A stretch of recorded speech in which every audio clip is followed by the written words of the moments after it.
कहानी के अगले भाग की शुरुआत में हम देखते हैं वो जो व्हाइट वुल्फ था वो वहां से भाग जाता है, लेकिन जो आर्यन होता है वो बुरी तरह घायल हो जाता है। एक आदमी जो उसको बुला के अपने घर ले जाता है। आर्यन के पास और कोई रास्ता नहीं था, इसलिए वो चुपचाप उसके साथ चला जाता है। वह आदमी उसके घाव पर मरहम लगाता है। आदमी पूछता है, ये चोट आपको कैसे लगी फायर किंग? आर्यन उससे कहता है, मेरा नाम आर्यन है, मैं कोई फायर किंग नहीं हूँ। वो आदमी हंसता हुआ कहता है, आप सच हो कह रहे हैं? अगर आप फायर किंग होते तो ऐसे 10 भेड़िए आपका कुछ नहीं बिगाड़ पाते। आप फायर किंग नहीं हैं, लेकिन आपका चेहरा बिल्कुल फायर किंग की तरह है। आर्यन इन सब बातों पर बिल्कुल ध्यान नहीं देता। आर्यन बोलता है, मैं यहाँ किसी काम से आया था, क्या आप मेरी मदद करेंगे? वो आदमी पूछता है, आप क्या किस काम से आए थे? आर्यन बताता है, मैं यहाँ एक ब्रह्म कमल की तलाश में आया था, क्या आप मुझे उस ब्रह्म कमल का पता बता सकते हैं?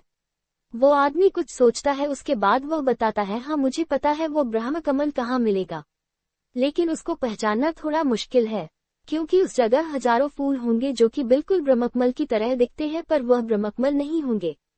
ब्रह्मकमल 1000 साल में एक खास मुहूर्त में खिलता है, उसको जो भी व्यक्ति देख पाता है वो बहुत खास होता है। साधारण इंसान तो उसे ढूंढ ही नहीं सकता। वह रात के समय चमकता है और दिन के समय साधारण ही दिखता है। आर्यन कहता है, आप मुझे वो पता बताए। वह व्यक्ति उसको एक जगह का नाम बताता है, उस तरफ एक पहाड़ी है, उस पहाड़ी पर ही कहीं ब्रह्मकमल है। अगले दिन आर्यन अपने घोड़े पे सवार होकर उसी जगह के लिए निकल जाता है। वह आगे बढ़ता है, उसे चारों ओर सिर्फ बर्फ दिखाई देती है। वह घोड़े को सुरक्षित स्थान पर बांधकर आगे की तरफ बढ़ने लगता है। कुछ दूर चलते ही तेज तूफान आता है। वह उस तूफान में रास्ता भटक जाता है और किसी ऐसी जगह पर रुकता है जो अजीब सी होती है। उस जगह को देखकर उस योद्धा को वही आवाज फिर से सुनाई देने लगती है जो बिजली की चमकने से सुनाई देती थी।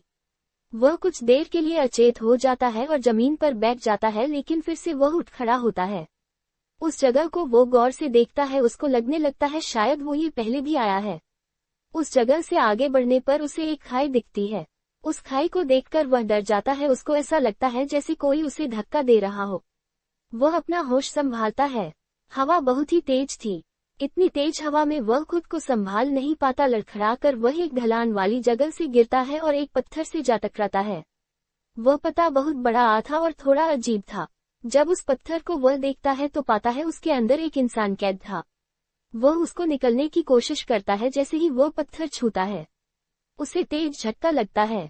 इतने में ही पीछे से एक आवाज आती है, फायर किंग। जब वह पीछे मुड़कर देखता है तो एक आदमी उसके सामने खड़ा होता है जिसकी आंखें चमक रही होती है। वह उससे कहता है, मैंने सोचा नहीं था फायर किंग हम इतनी जल्दी मिलेंगे। आज पूरे 70 साल बाद मैं तुम्हें फिर से देख रहा हूँ। एक और आदमी को वो आवाज देके बुलाता है। वह तुरंत उसके सामने आता है। वह कहता है, क्या इसको पहचाना? आर्यन कहता है, तुम लोग कौन हो, मुझसे क्या चाहते हो? वह आदमी हंसता है और कहता है, तुम अपनी मौत को इतनी जल्दी भूल गए, मैंने ही तो तुमको उस पहाड़ी से धक्का दिया था। मैं थंडर किंग हूँ, तुम्हारा खास दुश्मन। क्या तुम इसको भी भूल गए? वह उस आदमी की तरफ इशारा करता है। वह आदमी एक बड़े से वुल्फ में बदल जाता है। ये मेरा दोस्त व्हाइट वुल्फ है। चलो ठीक है, मानते हैं खाई से गिरने पर तुमको कुछ याद नहीं, लेकिन क्या तुम अपने भाई को भी भूल गए जो कि इस पत्थर में कैद है? वह कुछ समझ नहीं पाता, उसको कुछ याद नहीं होता।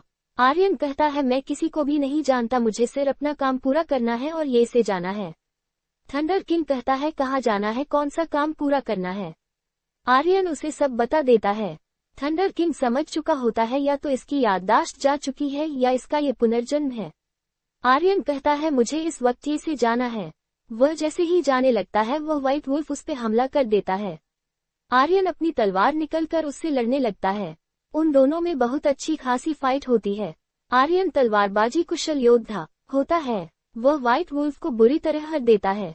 थंडर किंग बहुत हंसता है और कहता है, मानना पड़ेगा तुम आज भी बहुत अच्छे हो तलवारबाजी में, लेकिन तुम यहाँ से जब ही जाओगे जब मुझसे फाइट करोगे। थंडर किंग और आर्यन में बहुत फाइट होती है। थंडर किंग भी बहुत अच्छा होता है तलवारबाजी में, लेकिन फायर किंग उसको हराने लगता है। थंडर किंग जब हारने लगता है तब वह अपनी पावर का इस्तेमाल करता है।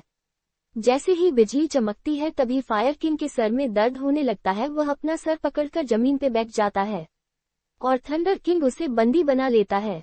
वह उसको बहुत मारता है और कहता है, अभी तो मुझको तुम्हारी पावर चाहिए फायर किंग, इतनी आसानी से मैं तुमको नहीं जाने दे सकता। व्हाइट वुल्फ कहता है अब आप क्या करने वाले हैं? थंडर किंग कहता है मुझे इससे वो पावर छीननी है जो इसने उस पत्थर के रूप में कहीं छुपाई है। व्हाइट वुल्फ कहता है इसके लिए आप क्या करेंगे? थंडर किंग कहता है मैं अपनी पावर से इसकी याददाश्त वापस ले आऊंगा। व्हाइट वुल्फ कहता है आपको ऐसा नहीं करना चाहिए, अगर इसको सब याद आ गया तो ये हमें नहीं छोड़ेगा। थंडर किंग एक झटके से व्हाइट वुल्फ को दूर फेंक देता है और कहता है ये मर भूलो, इसको मारने वाला कोई और नहीं मैं ही हूँ। वो पावर मिलते ही मैं इसे फिर से मार दूंगा। थंडर किंग अपनी शक्ति से उसकी याददाश्त वापस लाने लगता है। कहानी का दूसरा भाग यही समाप्त होता है। अब हम अगले भाग में जानेंगे फायर किंग की कहानी।